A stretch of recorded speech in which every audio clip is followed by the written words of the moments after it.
So guys, మనకి first of all trade అంటే ఏంటో ఒకటి క్లారిటీ వచ్చింది కాబట్టి నెక్స్ట్ మనం ట్రేడ్ తెలిసింది, కాకపోతే దీన్ని ఎక్కడ ఇంప్లిమెంట్ చేయాలి అనే టాపిక్ గురించి మాట్లాడదాం.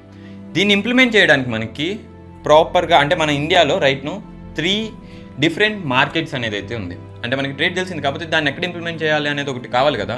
సో దాన్ని ఇంప్లిమెంట్ చేయడానికి మనకున్న 3 ఆప్షన్స్ ఏంటి అంటే, first of all India market, okay. Second వచ్చేసరికి crypto trading and forex trading, ఈ రెండు డిఫరెంట్. అండ్ థర్డ్ వచ్చేసరికి బైనరీ ట్రేడింగ్. దీని గురించి నేను ఫైనల్ ఎక్స్ప్లెనేషన్ ఇస్తాను. ఇప్పుడు టాపిక్స్ మీకు వెళ్ళడం కొంచెం కన్ఫ్యూజ్గా ఉండిద్ది, కాకపోతే బాగా గుర్తుపెట్టుకోండి. ఈ జస్ట్ మీకు ఒక ఐడియా రావడం కోసం మాత్రమే చెప్తున్నా. వీటితోటి మీకు ఇప్పుడు వర్క్ అయితే ఏమీ లేదు, ఓకే. మనకి స్టార్టింగ్ ఏముంది, ఇండియన్ మార్కెట్లో మనం 2 డిఫరెంట్ టైప్స్ ఆఫ్ ట్రేడ్ అనేది అయితే చేయొచ్చు.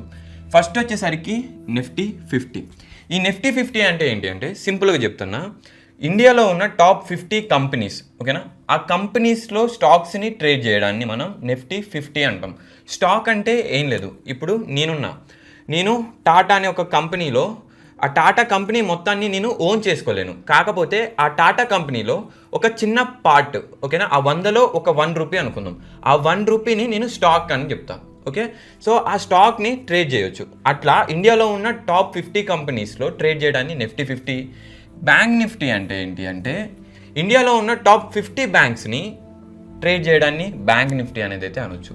సో మీకు ఈ టాపిక్ అనేది అయితే అర్థమైంది అనుకుంటున్నా. అండ్ సెకండ్ ఏముంది మనకి, crypto trading and forex trading అంటే ఏంటి అంటే, 2 కంట్రీస్ మధ్య నుండే కరెన్సీస్ని, ఓకేనా, సింపుల్గా చెప్తున్నా, కరెన్సీస్ని, ఇప్పుడు మన ఇండియాలో INR ఉంది, వేరే దేశంలో USD ఉంది. సో ఈ కరెన్సీస్ని ట్రేడ్ చేయడాన్ని మనం ఫోరెక్స్ ట్రేడింగ్ అంటాం. కాకపోతే మీకు ఇంకొక ఎగ్జాంపుల్గా చెప్తున్నా, EUR అనేది ఒక country currency, at the same time USD అనేది ఒక కంట్రీ కరెన్సీ. ఈ 2 కరెన్సీస్ని కలిపి మనం ట్రేడ్ చేయడాన్ని ఫోరెక్స్ ట్రేడింగ్ అంటాం. మీకు ఫోరెక్స్ ట్రేడింగ్ అంటే అర్థమైంది కదా. అండ్ క్రిప్టో ట్రేడింగ్కి వద్దాం ఇప్పుడు మనం, ఓకే. సో క్రిప్టో ట్రేడింగ్కి వచ్చినట్లయితే మనకి ఇండియన్ మార్కెట్లో ఏముంది, ఇండియాలో ఉన్న టాప్ 50 కంపెనీస్ని లేదంటే ఇండియాలో ఉన్న టాప్ 50 బ్యాంక్స్ని ట్రేడ్ చేయొచ్చు. ఫోరెక్స్ ట్రేడింగ్లో ఏముంది, 2 దేశాలలో కరెన్సీస్ని, ఓకేనా, EUR USD ఇలా కరెన్సీస్ని ట్రేడ్ చేయొచ్చు. కాకపోతే క్రిప్టో ట్రేడింగ్ అంటే ఇట్స్ ఫుల్ డిఫరెంట్. ఈ క్రిప్టో ట్రేడింగ్ని మనం ఎలా చెప్పొచ్చు అంటే,